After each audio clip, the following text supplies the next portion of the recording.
told you what to chase. Hi you all, it's your girl Kami here, and I'm back with another video for you guys. Firstly, if you're new to this channel, please welcome to my YouTube channel. My name is Comfort and I'm a lifestyle content creator.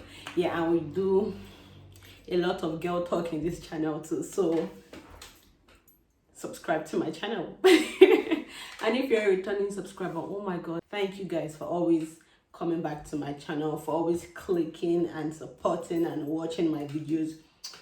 I can't say it enough. Like, I can't really explain how much I love you guys. Like, I really cannot. Anywho, let's just get right into this video. So today's video, we're talking about one major factor that affects one's confidence, a child's confidence, or confidence generally. And you know what, this factor, nobody really talks about it. I've seen so many videos where they say how to boost your confidence, how to boost your self-esteem, how to build your confidence and all of that. Yes, they also help, but I think it's very important to highlight or to know where the problem starts from or started from. Yeah, because you don't wake up one day and suddenly you are not comfortable doing some certain things. You look down on yourself, you're not confident, but then you know you can do these things, but then you just don't bring yourself out to do it. So that's what we're going to talk about today. To me, this is a major factor to me, because I've heard stories from different people. I'm speaking from a Nigerian perspective now. I've heard from so many Nigerians too that are my friends, and we've talked and related about this thing. This factor, I don't want to prolong this video, but this factor is family. Yes, family. No one really talks about how much family affects the child's confidence. Yes, like I said earlier, I've spoken about it with different people. We've exchanged childhood experience, traumas, and then we just realized that when we grow up, these things would have shaped us to be somewhere different. But then it's honestly, it's God. I would say it's God that helped us, like, not to go in different paths. You would see a child today, a child will hate on the sister or the brother.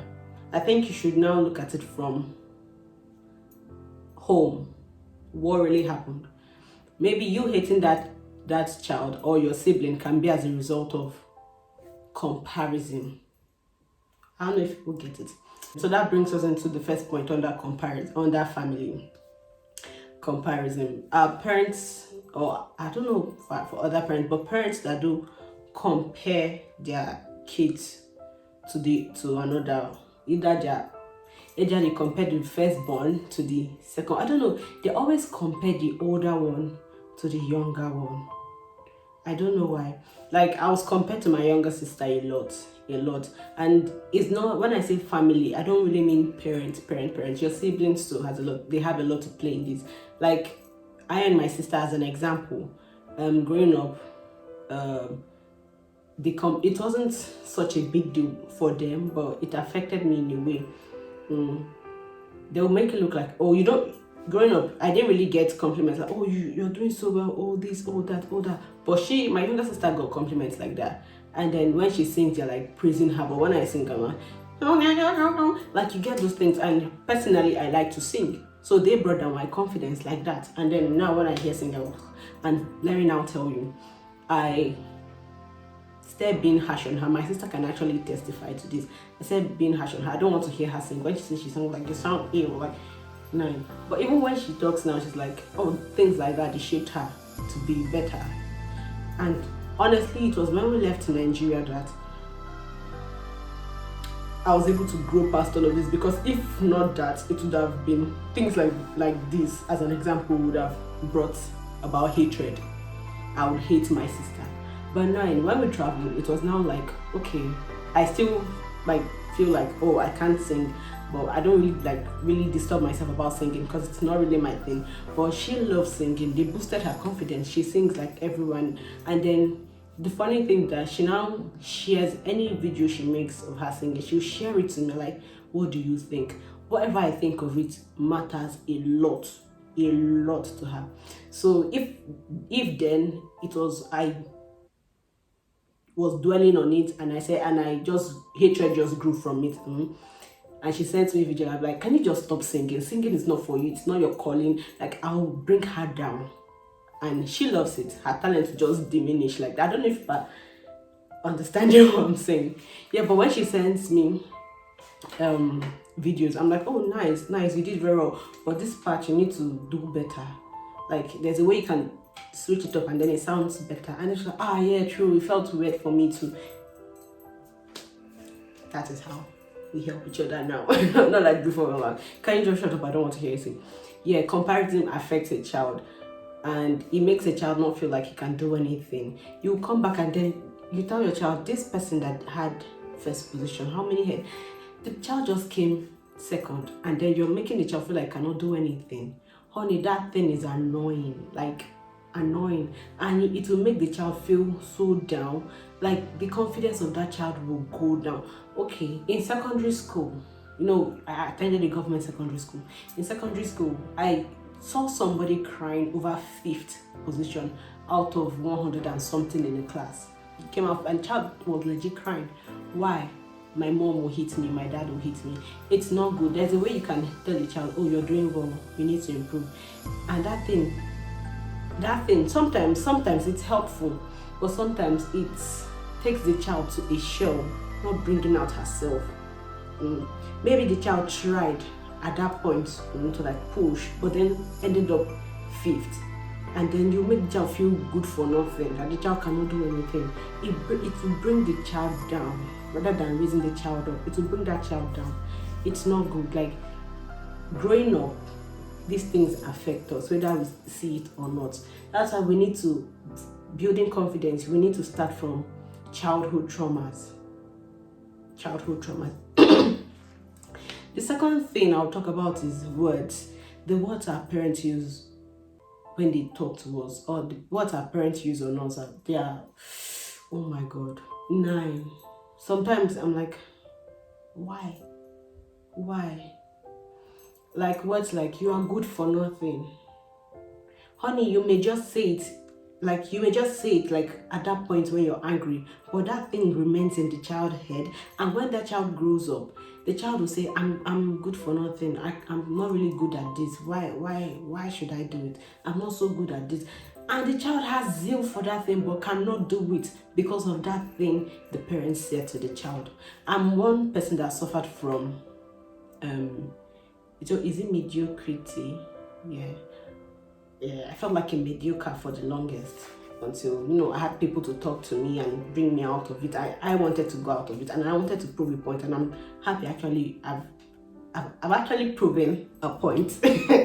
And I'm really grateful, and I really bless God for that grace, because I struggled with it for a while. I felt like I wasn't good enough. I felt like I could not do anything. Like, nothing I do was enough. Like, I felt dumb. I don't know if people get it. I felt dumb. Like, I cannot do anything, because that was how they made me feel. There are two different sides to it. Your parent can tell you something, and then it makes you want to be better. It makes you want to push. But there are some things that they will tell you, and then you will feel useless. Example, I regret having you as a child. What is your worth? You feel like you are worthless. Like, even this world, you are good for nothing. Or you cannot achieve anything in life. Or look at your mates are doing well, look at you. There's a way you can push a child, you can talk to a child. Growing up, these words, whether we believe it or not, whether we acknowledge it or not, we'll still remember them. And then if you should sit down and actually think about childhood traumas, you will see that it has either shaped you or ruined you. It has either made you grow, or it has kept you in a shell. And to take you talking to somebody, you praying and knowing that, oh, you can get out of this, to actually come out of it. I tell you, talk to somebody. Very important. Talk to somebody. Talk to somebody. You know, when you, I've never been to a therapist for anything, but I think if you do, like, that's when you realize some hidden traumas. You would just see yourself that if you there are so many things you want to achieve, but then you cannot. You just like, I'm not sure I can do this. I'm not sure I can do that too. But you're not looking at the reason, like those reasons why you really cannot do it. You would think, you'll say, I don't have the money for this. Those are reasons. But then there's that feeling, feeling that you are not good enough, that you cannot achieve this, you are not worth achieving this. You should now think back and like, okay, this is probably from family wahala. You will fix it. I saw a post on Instablog one time. A man came out and said that his wife and his mother-in-law, they're always telling their child, the young baby girl, that when she grows up, she'll marry a rich man and take care of mommy, and then he's like, why can't you tell her that when she grows up, she'll get her own money, be rich, and do this, do that. In the comment section, people were arguing. But he has a point. At that point, you're teaching that child to rely on someone else. That child may not even have confidence in herself when she grows up, that she can actually do something for herself, be independent, get her own money, do her thing, be a boss. That child may never believe it. That child may believe that, when she grows up, she needs a man to be, she needs a man, she needs to be dependent on a man. I think we need to, stop all of that. So parents, it's not so easy. I think parents, African parents or Nigerian parents, because like that, those are the ones I can speak for. The traditional ones, they really don't know how to show love. If you understand that, the way they talk is coming from inside of love, then it will be better for you. But then you have to still pray, like I said, because using myself as an example,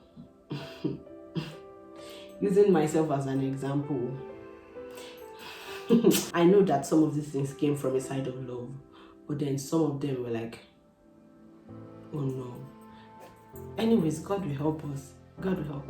So when you watch this video, then you can go and watch how to boost your confidence, how to grow, how to build, how to kini. Then you can go and watch it, and then it helps. But before that, I need you to sit down and think of those things that actually makes you feel like you're not confident, and target them. I'm not talking about body, but as for body confidence, that one is something that even when you have your dream body, you still be worried about.